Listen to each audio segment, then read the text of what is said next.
Halo bro dan sis, apa kabarnya? Film yang akan kita bahas sekarang adalah sebuah series dengan judul The English Game. Di sini akan diungkapkan awal mula munculnya sepak bola profesional yang menjadi akar dari industri sepak bola modern zaman sekarang, yaitu masalah aturan kompetisi, kontrak pemain, dan merchandising. Seriesnya sendiri terdiri dari 6 episode yang akan kita bagi menjadi 3 part video postingan. Bahasan di filmnya sendiri sebetulnya agak melebar ke urusan lain di luar masalah para pemain bola, yaitu masalah istri-istri dari pemainnya juga. Tapi biar alurnya nggak terlalu lebar kemana-mana, kita akan fokuskan ke urusan yang terkait dengan sepak bolanya aja, oke? Sepak bola di negara Inggris pada masa akhir abad 18 masih dikuasai oleh kalangan juragan, turunan para lord, yang mana mereka itu adalah dari kalangan orang-orang kaya. Salah seorang bintangnya adalah Arthur Kinnaird. Para jurnalis mengklaim bahwa dia ini adalah superstar pertama di dunia sepak bola. Orang yang kemudian akan menjadi presiden FA paling lama. Dia ngejabat selama 33 tahun. Sebelum tahun 1879, pada setting film ini diceritakan, belum pernah ada klub dari kalangan kelas pekerja yang mampu mencapai babak perempat final FA Cup, kompetisi paling bergengsi saat itu di Inggris.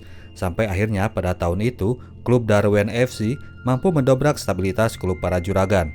Tahun itulah dua orang pemuda asal Skotlandia datang ke kota Darwen. Mereka merapat ke sebuah pabrik kapas milik seorang pengusaha yang bernama James Walsh. Dua orang ini adalah Fergus Sutter dan Jimmy Love yang digadang-gadang sebagai pesepak bola profesional pertama dalam dunia sepak bola.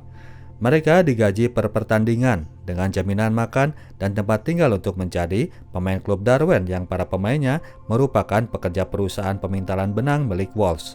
Fergus Sutter sebelumnya adalah bintang dari tim St. Patrick di Skotlandia. Dia dan Jimmy langsung masuk tim inti, menggeser posisi dua pemain Darwen sebelumnya. Hari pertandingan pun tiba. Dengan kereta api, anggota Darwen FC meluncur menuju kota Eton untuk menjalani pertandingan perempat final FA Cup menghadapi klubnya si Arthur Kinnaird, Old Etonians. Old Etonians dihuni para alumni Eton College, salah satu kampus tertua di Inggris. Sampai di Eton, yang jaraknya 20 km dari London, para pemain Darwen diterima oleh Arthur di lokasi kampus. Suasana langsung panas ketika Fergus menyebut Arthur dengan sebutan superstar masa lalu. Fergus sebagai orang Skotlandia memiliki filosofi baru soal game bola yang akan ia buktikan sebentar lagi di lapangan. Pertarungan itu disiarkan langsung melalui kawat telegram. Para warga kota Darwen berkumpul untuk mengikuti pertandingan tersebut. Para pemain telah berkumpul di lapangan dan Tommy Marshall yang akan berperan sebagai kapten tim Darwen. Tidak ada strategi, tim Darwen langsung memulai pertandingan dengan modal semangat. Permainan pun dimulai dan yang terlihat dari yang ditampilkan, orang zaman dulu bermain bola layaknya orang sekarang bermain American football. Berkumpul di tengah, memberikan bola kepada seorang dribbler, sementara itu pemain lain akan menjadi bison yang menyeruduk benteng pertahanan lawan, memberi ruang kepada pemegang bola untuk menembak ke gawang, dan gol. Tim Eton, tim para juragan, dengan badan yang lebih besar karena gizi yang lebih mantap, berhasil menghajar tim para pekerja yang pada cungkring. Akhir bulan makanan daruratnya adalah Indomie. Babak pertama pun lewat sudah dengan kedudukan sementara 5-1 untuk tim Old Etonian. Arthur menginginkan agar timnya bisa bikin 5 gol lagi dan akan mereka rayakan dinner nanti sambil minum champagne. Sementara itu di tim Darwen, tidak ada solusi yang mereka tawarkan sampai akhirnya Fergus Sutter si anak baru bicara. Dia mengajak timnya untuk berganti strategi. James Walsh sampai turun langsung ke dalam lapang ketika Tommy menolak usulan Fergie. Dia yang kemudian memindahkan ban kapten kepadanya. Fergus mengajak timnya untuk bermain dengan memanfaatkan ruang dan lebar lapangan, jangan melulu bergerompol di tengah. Umpan lalu gerak, umpan lagi lanjut gerak, mirip filosofi tiki taka. Tommy dan timnya berusaha menurut, nggak ada salahnya, wong mereka udah kalah 1-5. Permainan pun dimulai, kini Fergie yang bermain di sentral bermain sebagai penyuplai bola. Fergie memanfaatkan kecepatan lari seorang Tommy di sayap dan berhasillah mereka memperkecil ketinggalan menjadi 2-5. Permainan pun terus dilanjut dan kondisi berulang seperti tadi, tim Darwen kembali bisa curi gol. Para warga kota Darwen bersorak gembira mendengar tim mereka bisa melawan tim kuat Old Etonians. Tim juragan itu nggak mengerti apa yang sedang terjadi. Mereka kebanyakan bengong bolak-balik ngobrol lawan. Gol bertambah lagi bagi tim Darwen sampai akhirnya posisi skor menunjukkan angka 5-5. Penduduk Darwen meledak. Mereka nggak percaya dengan apa yang telah terjadi. Saat itulah peluit keburu berakhir. Fergus berharap akan terjadi perpanjangan waktu, momentum yang bagus untuk mereka. Namun ternyata Arthur Kinnaird menolaknya. Dia memilih opsi untuk melakukan tanding ulang seminggu kemudian. Keputusan itu diprotes berat oleh seluruh tim Darwin, termasuk itu James Walsh sang pemilik klub. Mereka keberatan kalau mereka harus balik lagi naik kereta minggu depan untuk melakukan tanding ulang. Dia menuntut agar pertandingan diselesaikan hari itu juga. Namun para pemain Old Etonian yang juga adalah anggota dari majelis FA dengan resmi memutuskan bahwa pertandingan perempat final harus diakhiri melalui tanding ulang. Jadi malam itu di meja dinner, alih-alih merayakan, tim Old Etonians malah habis diledek oleh istri-istri mereka. Istri Arthur menyayangkan sikap tegas suaminya, membiarkan para pekerja balik lagi ke kota Eton minggu depan, padahal itu bukan jarak yang dekat. Para istri juga meledek bahwa sebetulnya timnya Arthur takut kalah sehingga bikin keputusan seperti itu. Soal 2 orang pemain bayaran di tim Darwin yang dijadikan alibi, bagi para tante seharusnya itu tidak jadi sebuah alasan agar mereka bersikap nggak fair. Takut mah takut aja, kata mereka. Arthur dan kawan-kawan mati kutu. Sementara itu, di kota Darwin, para pemain dan warga, mereka merayakan hasil dari pertandingan itu meskipun mereka belum bisa menang. Hasil seri melawan tim Juragan sudah bagaikan kemenangan bagi mereka. Tapi sementara yang lainnya bersenang-senang, Fergus masih bete dengan hasil pertandingan tadi. Setelah menerima fee dari bosnya, barulah ia agak sedikit terhibur. Namun, karena merasa masih nggak mood, si playmaker pun pulang duluan dari lokasi.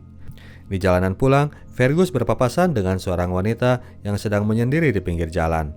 Wanita ini bernama Martha, janda dari 1 anak yang suaminya entah pergi kemana. Tapi Fergus nggak keberatan, dia tetap mengajak Martha jalan pulang bersama. Beberapa hari kemudian, James Walsh harus menghadiri sebuah pertemuan Asosiasi Pengusaha Pemintalan Benang di kota Blackburn. Melihat perkembangan saat ini, di mana kondisi ekonomi Inggris sedang melemah, mayoritas para pengusaha mengusulkan agar mereka memotong gaji pegawai sebanyak 5%. James Walsh sangat keberatan. Dia merasa pemotongan gaji akan berat bagi para pekerjanya. Namun akhirnya dia tidak bisa menyanggah lagi ketika mayoritas pengusaha yang mengusulkan pemotongan gaji itu adalah para pemilik pabrik yang pekerjanya ribuan, bukan ratusan seperti dirinya. Beban mereka memang pasti lebih berat. James Walsh mengumumkan keputusan itu ke depan para pekerja yang pastinya sangat dikeluhkan oleh mereka. Untuk menghindari kericuhan, James pun meliburkan para pekerjanya untuk hari itu.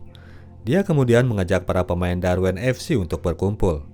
Walsh menjelaskan bahwa pihak bank sudah menagih pinjaman hutang dan ia harus segera membayarnya apabila pabriknya tidak ingin ditutup.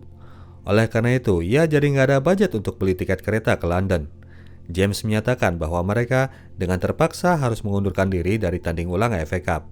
Fergus dan Jimmy pun diputus kontrak. Fergus dan Jimmy pun langsung kemas-kemas dan berangkat menuju stasiun kereta, menunggu kereta yang akan meluncur menuju Skotlandia.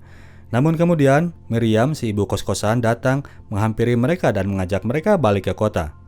Saat itu di kota sedang terdapat sebuah antrean panjang. Menyikapi perkembangan yang terjadi, para pemain Darwin membuka pendaftaran anggota fans club untuk menghimpun dana agar timnya bisa berangkat ke London. Ternyata bagi warga kota Darwin, sepak bola satu level pentingnya dengan kebutuhan beli nasi.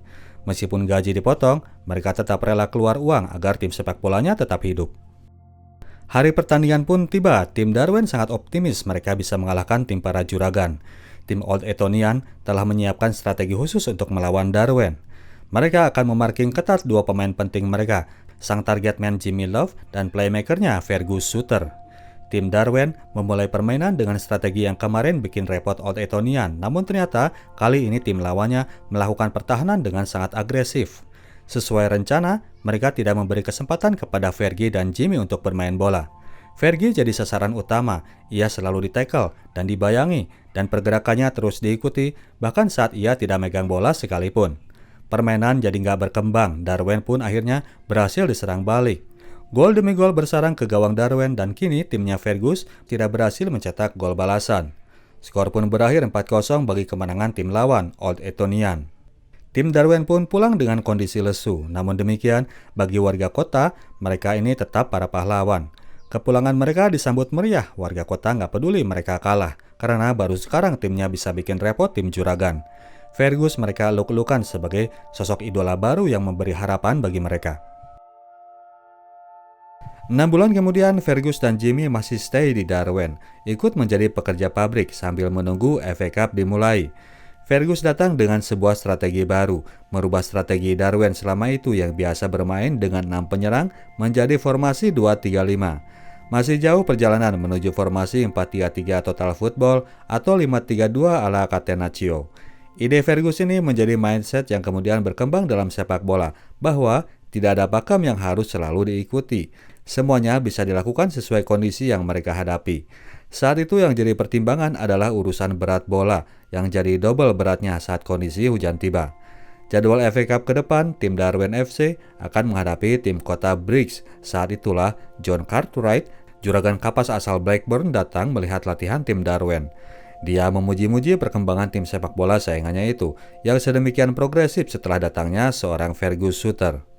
Di lokasi lain, seorang pemain yang juga seorang pekerja pabrik kapas di Darwen, orang yang bernama John Stokes, datang ke sebuah bank di kota London.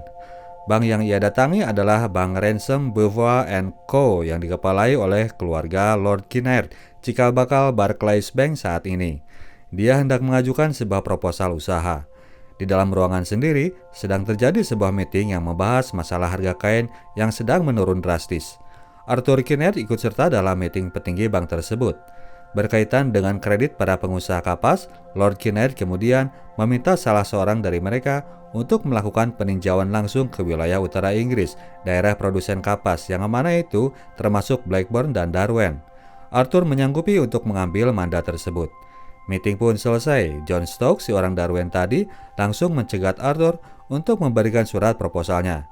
Dia bilang bahwa dia sedang menjejaki bisnis seragam dan aparel klub sepak bola karena olahraga itu sekarang makin menunjukkan tren yang menanjak.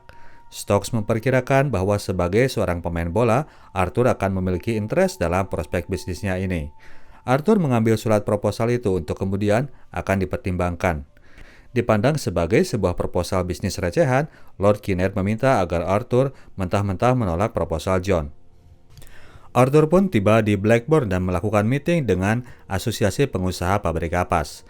Pihak bank dalam hal ini, Arthur, mempertimbangkan kesanggupan para pengusaha untuk membayar kreditnya dengan kondisi pasar kain yang sedang melorot drastis. Ketua asosiasi akhirnya mengusulkan agar mereka menurunkan lagi gaji pegawai, kali ini sebanyak 10%. James Walsh tentu saja kembali menolaknya, tapi ia tetap tidak bisa melawan suara mayoritas.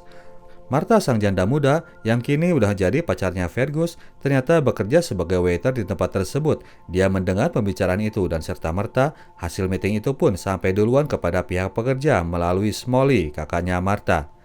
Jadi begitu esok harinya James Walsh datang ke kantor, ia udah langsung ditanyai tentang kepastian kabar tersebut dan Walsh tidak bisa menyangkalnya. Segera para pekerja pun dengan arahan Smalley dan Tommy melakukan boikot kerja. Hal itu berefek kepada aktivitas main bola. Sorenya tim Darwen FC gak ada satupun nongol ke tempat latihan. Ketika Fergus dan Jimmy mendatangi para pemain untuk mengajak mereka latihan, mereka bersikap gak peduli. Buat apa juga, mereka merasa gak perlu. Lagian mereka itu gak dibayar. Hanya duo Fergus dan Jimmy yang menerima cuan untuk kegiatan bermain bola. Akhirnya Fergus datang kepada Walsh, meminta agar bosnya tidak mengindahkan keputusan asosiasi agar pemainnya mulai mau untuk masuk kerja.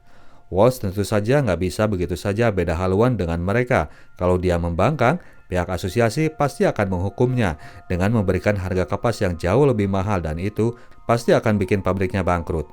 James Walsh sangat berusaha agar pabriknya tetap berdiri demi keberadaan kota Darwen sendiri. Mayoritas penduduk kota Darwen adalah pekerja dari pabriknya Walsh. Tidak ada mata pencaharian lain yang ada di kota itu. Esoknya, para perwakilan pekerja dengan ditemani Walsh menghadap ke Majelis Asosiasi Pengusaha Kapas untuk melakukan protes. Pertemuan itu juga dihadiri oleh pihak bank, Arthur Kinnaird. Pertemuan tersebut malah berakhir jadi debat kusir. Kedua belah pihak cuma mau bicara tanpa mau untuk mendengar. Ketua asosiasi, seorang abah-abah yang bernama Jackson, memutuskan bahwa keputusan tidak bisa dirubah. Pemotongan gaji tetap 10% harus berlaku. Dia bersikap membiarkan para pekerja melakukan demo. Toh minggu depan, kalau mereka lapar, mereka pun pasti akan balik kerja. Arthur agak kurang sreg dengan sikap Jackson. Ia berkeputusan untuk turun langsung ke kota Darwen, melihat lebih dekat situasi para pekerja. Para pekerja sendiri yang diwakili Smalley dan Tommy sangat sakit hati dengan sikap Jackson. Setibanya mereka di Darwen, mereka langsung mengorganisir sebuah demonstrasi. Smalley melakukan orasi yang semakin membangkitkan amarah para warga. Warga kota Darwen makin panas, meskipun Fergus sebagai idola kota sudah mencoba menenangkan, namun warga udah kebelet kepengen ngadat. Saat itu Arthur Kinnaird yang baru datang ke Darwen langsung mendatangi kerumunan. Ia terlihat oleh Smalley. Akhirnya ia pun jadi target kemarahan para warga. Arthur pun kabur, dia masuk ke lorong-lorong menghindari kejaran warga. Ada satu orang yang kemudian berusaha untuk melindunginya, yaitu si John Stokes. Dia mengajar Arthur untuk bersembunyi di dalam rumahnya. Namun Arthur ternyata nggak bisa lama-lama sembunyi. Ia harus segera pergi untuk memperingatkan Abah Jackson bahwa bahaya akan segera datang. Rombongan warga memang saat itu sedang bergerak menuju rumah ketua asosiasi pengusaha kapas ini. John tidak mau membiarkan Arthur untuk pergi. Ia khawatir orang itu akan dicincang abis kalau kepergok sama warga. Ia pun jadinya merelakan diri untuk pergi sebagai pembawa pesan darurat ke rumah Bah Jackson. Sementara Arthur, ia minta menunggu di rumah menemani istri dan anaknya. Jadi sementara mobilisasi massa sedang dilakukan, John pergi duluan lewat jalan yang berbeda dan tiba duluan di rumah juragan kapas itu. Namun ketika John datang, ia malah diusir oleh Abah Jackson yang menuduhnya sebagai salah seorang dari perusuh. Ia pun balik untuk menjemput anjingnya, namun ternyata ia malah tertangkap oleh polisi. Polisi sendiri saat itu memang sudah tiba untuk berjaga karena rombongan warga sudah sampai ke mansionnya juragan kapas tersebut. Mereka datang dengan amarah sambil mengacungkan boneka orang-orangan yang dibakar. Namun sementara para warga memulai demo, yang punya rumah udah duluan kabur dengan mobil lewat jalan belakang. Di rumah, Arthur yang ditinggal bersama anak dan istri John akhirnya jadi tahu lebih dalam bagaimana kehidupan orang Darwen. Bagaimana harapan mereka dalam menyambut masa depan apabila pabrik kapas di kota itu harus gulung tikar. Mendengar banyak hal dari istrinya John, Arthur pun jadi tersentuh. Besok paginya ia segera datang ke kantor pabrik Darwen untuk menemui James Walsh. Dia mengajaknya untuk menghadiri sidang yang akan dilakukan siang itu. Sidang itu dilakukan oleh pengadilan kota setempat untuk mengadili John Stokes, satu-satunya dari warga Darwen yang tadi malam tertangkap, yang telah dituduh oleh Abah Jackson sebagai perusuh yang mengancam akan membunuhnya. Abah Jackson gak percaya bahwa John datang untuk memberikan peringatan bahaya. Mendengar John mulai terdesak, Arthur pun mulai angkat bicara. Dia memberi kesaksian bahwa John berangkat atas suruhan dirinya untuk membawa pesan peringatan bahaya dan Abah Jackson ia minta untuk menarik kembali tuduhannya. Sebagai seorang anak Lord yang dihormati, hakim dan Bah Jackson pun percaya. Tuntutan itu kemudian dibatalkan. Abah Jackson bahkan mengucap terima kasih atas jasa John. Hari pertandingan FA Cup melawan Briggs, sejam sebelum pertandingan, cuman Fergus dan Jimmy doang yang sudah hadir di lapangan. Demikian juga dengan warga yang tidak mengerti dengan kondisi internal di dalam tim. Mereka berbondong-bondong datang ke lapangan. Mereka mengira pertandingan akan dilangsungkan seperti biasa. James pun mendatangi para pemainnya yang masih leyeh-leyeh. Mereka akan mengecewakan para warga kalau nggak datang ke lapangan hari itu. Karena sepak bola lah satu-satunya hiburan bagi para warga. Akhirnya setelah deal-dealan dulu mengenai gaji, Tommy CS pun berangkat ke lapangan sebelum pertandingan dimulai. Di lapang, terlihat nongkrong sendirian, John Cartwright, ownernya Blackburn datang untuk mendatangi Fergus. Dia mengerti kekecewaan playmaker Darwen itu. John Cartwright mengajak Fergus untuk bergabung ke dalam timnya. John Cartwright sedang membangun sebuah kekuatan dengan merekrut pemain-pemain terbaik di wilayah utara Inggris. Fergus ia plot untuk menjadi sentra permainan Blackburn. John bersedia memberi gaji double dan uang transfer sebanyak 100 pounds apabila Fergus mau hijrah. Saat itu Fergus masih menolak karena ia menyatakan diri loyal kepada James Walsh. Pemain-pemain pun tiba dan tim Darwen bersiap untuk memulai pertandingan. Kisah berikutnya akan kita lanjut di video part berikutnya, oke guys?